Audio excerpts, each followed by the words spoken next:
Good afternoon, D&D, TikTok, and beyond, and welcome to Roll for Sandwich, the series where I let fate decide my lunch. Let's go. Today I'm going to be using this turquoise set that was given to me by a viewer at Gen Con. Thanks. Let's get things started with our roll for bread. 2 freezer ends. Today from the freezer, I have a sesame seed hamburger bun. It is currently frozen, so let's toss it in the toaster using our toast bread cantrip and bring it back to life. And with that, let's hope for a better sandwich than Monday. Next up, let's roll for main.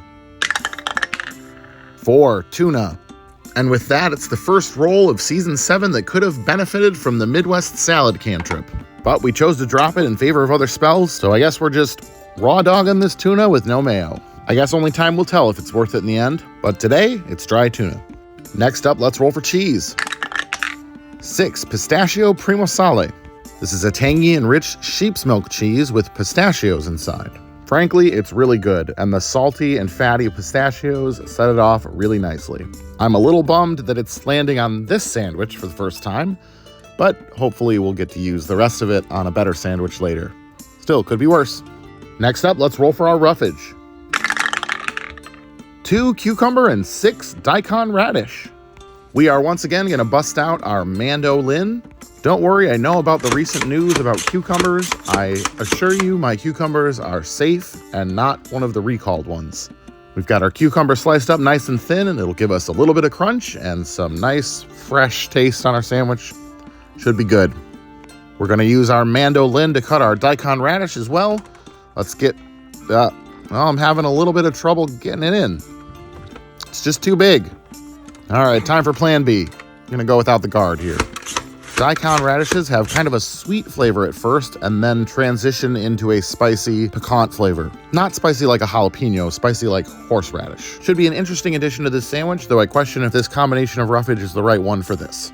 All right, time to get wild with the wild magic roll. 15 TMNT. The dice really love the turtles. The dice really love the turtles. The dice really love the turtles. We keep rolling it. Turtle power. And last but not least, it's the D20 sauce roll. Here we go. 8 Flavor Town. Yes, that Flavor Town. We have one of Guy Fieri's Flavor Town sauces. This one is the Carolina barbecue sauce. Whoa there, Guy. Got a little excited, huh? I'm a fan of vinegar-based barbecue sauces, so this should be okay. Let's get our sandwich closed up. Get our toothpicks in to hold it together. And let's get it cut in half. And let's take a look at that cross-section. Oh, awesome cheese. Well, it's definitely not the unholy abomination that we had on Monday, but whether it's going to be great or not, I guess we'll find out. Let's give it a taste. Yeah, I mean, there's nothing inherently bad about it. The sauce is nice. That cheese is really great. Dry tuna, I mean, it definitely could have used mayo or some other sauce.